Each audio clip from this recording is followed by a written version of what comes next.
வணக்கம், நான் வசந்தி. கொஞ்சம் சமையல் கொஞ்சம் தகவலில் இன்னைக்கு ஒரு சுவையான ஆப்பிள் பழம் வச்சு ஒரு கஸ்டர்ட் எப்படி செய்கிறதுன்னு பார்க்கலாம். 1/2 லிட்டர் பாலை நல்லா காய்ச்சி நான் நல்லா ஆற வச்சுட்டேன்.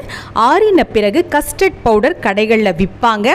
அதை ஒரு 4 தேக்கரண்டி, இந்த தேக்கரண்டியில் ஒரு 4 தேக்கரண்டி போட்டு நல்லா கலந்து விட்டுக்கோங்க. அது கரைகின்ற அளவிற்கு கரைஞ்ச பிறகு நம்ம அதை நல்லா சூடுபடுத்திப்போம். ஒரு முறை நல்லா கலக்கி விட்டுக்கோங்க. இது சாப்பிட்றதுக்கு ரொம்ப ரொம்ப நல்லா சுவையாக இருக்கும். மாலை நேரங்களில் ஏதோ ஒரு சிற்றுண்டிக்கு பதிலாக பழம் சேர்த்து, பழம் நம்ம ஆப்பிள் பழம் கொடுத்தோம்னா குழந்தைகள் சாப்பிட்றதில்ல, இந்த மாதிரி நம்ம செஞ்சு கொடுத்தோம்னா அழகாக ஒரு ஐஸ்கிரீம் சாப்பிட்ற மாதிரி சாப்பிட்டுடுவாங்க. அந்த கலவையை நம்ம அடுப்பு மேலே வச்சு ஒரு மிதமான தீயில வச்சு நல்லா கலந்து விடுங்க.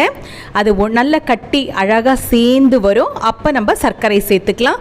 ரொம்ப எளிமையாக செய்யக்கூடியது. நல்லா கலந்து விட்டுக்கோங்க.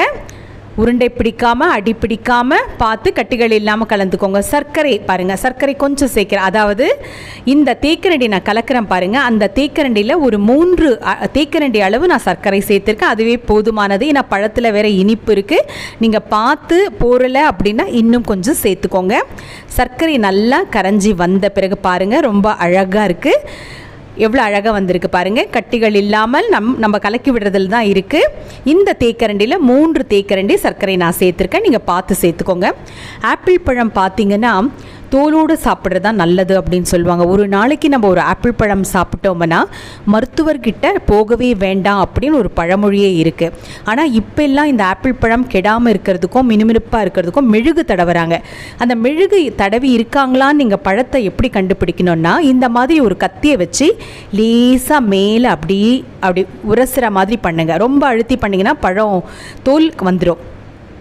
லேசாக பாருங்கள். பார்த்தீங்கன்னா மெழுகு இருக்குது பாருங்கள், எவ்வளோ மெழுகு இருக்குது பாருங்கள். நான் லேசாக கொஞ்சம் தான் பண்ணேன். அதுக்கே பார்த்து இது மெழுகு.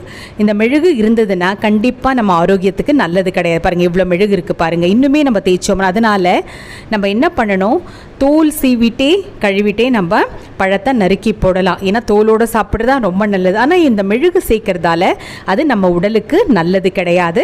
அதனால் ஆப்பிள் பழம் இந்த மாதிரி பாருங்கள். இந்த மாதிரி மெழுகு வரலன்னா நீங்கள் தைரியமாக தோலோடு நீங்கள் நறுக்கி போடலாம். இதில் மெழுகு இருக்கிறதால நான் தோல் நீக்கிட்டேன். அந்த மெழுகு எப்படி இருக்குது கண்டுபிடிக்கிறதுன்னு உங்களுக்கு நான் சொல்லி கொடுத்துருக்கேன். அது மாதிரி நீங்கள் செஞ்சு பார்த்துக்கோங்க.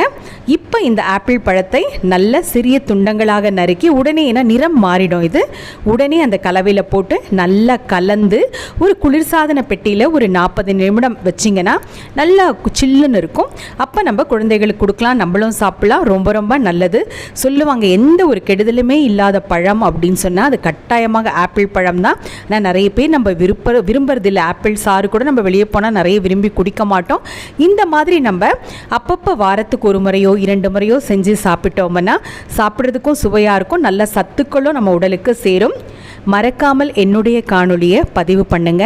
பக்கத்தில் இருக்க மணி மீது அழுத்துங்கள். மீண்டும் சந்திப்போம். நன்றி, வணக்கம். கட்டாயமாக செஞ்சு சாப்பிடுங்க.